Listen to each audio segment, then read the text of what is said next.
బెంగాల్లో ఏ నిర్ణయాలు తీసుకుంటున్నాళ్ళు అమ్మబాబు సొత్తు అయినట్టు బంగ్లాదేశ్ వాళ్ళ ఏడుపులు పెరిగిపోతున్నాయి. అక్కడ ఉన్న ముల్లాలకి పని పాట లేదు, జీతాలు ఇచ్చేవాళ్ళు లేడు అనుకుంటా.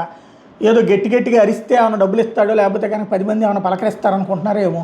నోటికి వచ్చిన కారు కోతలు, బెదిరింపులు, ఇండియాని వాగుడు సాగుతుంది. మనకి బాదు టైపులో వాగుడు. తాజాగా పశ్చిమ బెంగాల్ ప్రభుత్వం పశువధ చట్టాన్ని అమలు చేస్తూ నిర్ణయిస్తుందో హిందువుల్ని హిందూ పండుగలు జరుపుకోవడానికి తాను అనుమతించకూడదంటే ఆడి బాబు సొత్త బంగ్లాదేశ్కి ఏమైనా భారతదేశం ఏమైనా బానిస అయింది. బంగ్లాదేశ్లో హిందువులు ఎట్టాగూ నువ్వు నిర్వహించనివ్వట్లేదు. అక్కడ ఎప్పటి నుంచినో మతం మార్చారు, ఏడుపిచ్చుకు తిన్నారు.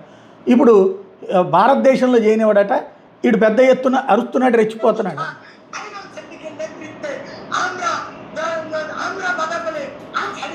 వీడి బీపీ వచ్చి చచ్చిపోతాడేమో అన్నట్టున్నాడు.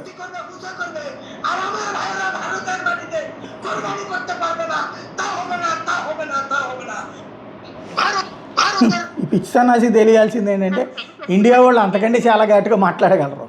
ఇలాంటి వాడికి ఆ టైం వేస్ట్ అనమాట, కమిడియన్ అనమాట ఇలాంటి వాడు.